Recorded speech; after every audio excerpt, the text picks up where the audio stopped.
If you're in sales and your income feels unpredictable, it's most likely not the market, it's probably your discovery. It's not uncommon for somebody in sales to have unpredictable income. Maybe you kill it one week with sales, but then the next week your numbers flatline. I see it all the time with the sales teams that I train. There's a pattern.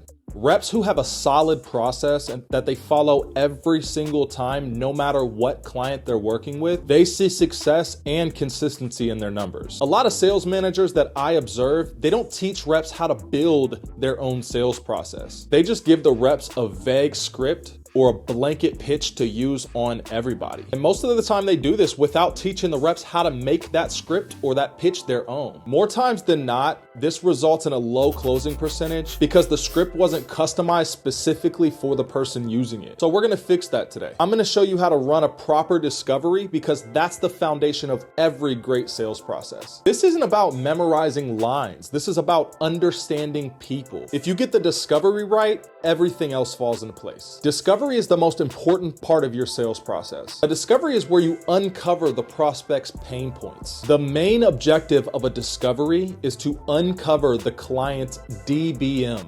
DBM stands for dominant buying motive. This is the reason they will buy from you. And this needs to be a conversation, not an interrogation. The client also needs to be doing most of the talking. More questions from you, less answers. There's 3 levels of discovery questions. The first level is just generic questions. Level 1 questions will get you surface level answers. And it's important that you don't take these surface level answers as the real answers to your questions. Let me explain. You have to let the client elaborate. For example, let's say you're selling windows. You ask the client, so what made you reach out to us today? And the client responds by telling you that they have a latch broken on one of their windows. Most reps will hear this and think, okay, they have a broken latch on their window. That's the reason that they're gonna buy, and then move forward immediately into trying to close them. This is not the way to go. Let's dig a little bit deeper. Let's go to level 2. Level 2 is just having them elaborate on the initial answer that they gave. So you'd respond and you'd ask something like, well, when did you notice that the latch was broken? This keeps the client talking. Let's say they respond with, well, the weather's been getting cooler outside. I work from home and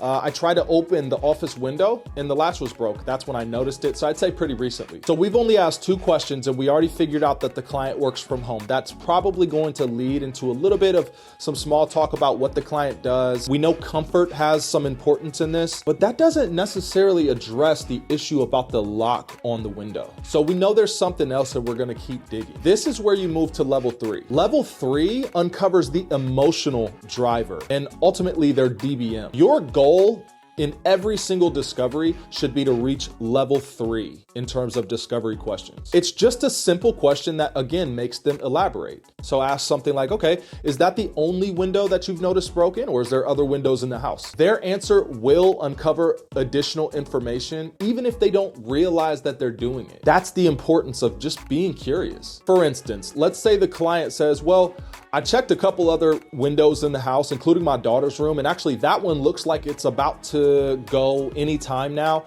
And I think I'm contemplating on whether or not I should just replace all the windows in the home just to make sure that my home is properly secured. Take a moment, pause this video, and put in the comments what you think this client's DBM is. Hopefully you said something along the lines of, this client has a family. Security and protecting his family is his emotional driver and ultimately the reason that this client is going to buy. That's just an example of first, second, and third level discovery questions on if you're selling a window. This applies to any industry. Every prospect has a DBM. Every prospect has an emotional driver. We just have to ask the right questions to get to that information. What would have happened if we stopped at level 1, the surface level answer? We could have went the entire presentation by just thinking this client wants to fix a little lock on a window, when in reality, he wants to make sure his home is secure and to protect his family, including his young daughter. Now, instead of regurgitating features like the argon gas, keeping the home cool in the summer and warm in the winter, or the windows being resistant to high winds, things that the client might not even care about, we now know that we need to touch on the extra security locks that these windows have, or maybe advise them to purchase a certain window. Maybe we inspect the doors to see how secure they are, potentially leading to an upsell simply because we now know what matters most to the prospect. This is how you stand out amongst all of the other reps competing for this client's business. Not to mention, you now have an extra reason to follow up. Ask how his daughter's doing. Be personable.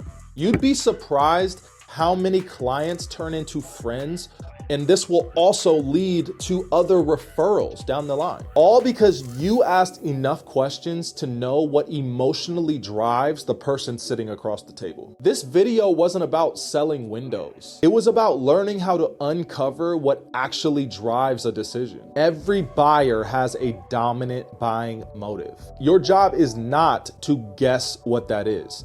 It's to discover it. And until you learn to do that, no script, no presentation, and no sales process will feel natural to you. If you haven't watched my last video on how to properly qualify leads, go watch that video, because ultimately, a discovery doesn't even matter if you're not talking to a qualified buyer. And if you're a sales rep, start applying the things that I told you in this video immediately. If you're a sales leader or sales manager, this is something your entire sales team needs to be trained on. Subscribe if you got value out of this, or share this with somebody you think can use this information to increase their closing rate. I'll see you in the next one.